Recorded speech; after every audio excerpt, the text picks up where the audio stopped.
What's up, YouTube? Today's video I'm going to be putting up video of me putting my brand new decals on my car.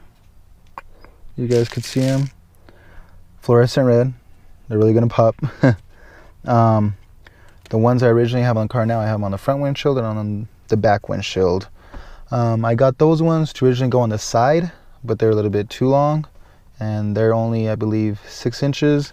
These ones here are 15, so it's gonna stand out a little bit more. The reason why I got these is because since I'm going to SEMA officially 2 weeks from now, since I'm going to SEMA, I wanted to broadcast the channel more. I'm taking the Charger out there, so it's gonna, I believe it's like an 8-hour drive, so it's not too bad. I'm gonna take the car out there, put these stickers on. Hopefully people will notice the Charger more in town as well.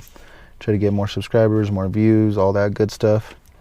So yeah, this video is going to be me showing you how to put these on. Got them from Vinyl Sickness, so check them out if you want to get these for your car. Of course not mine, but whatever you guys want.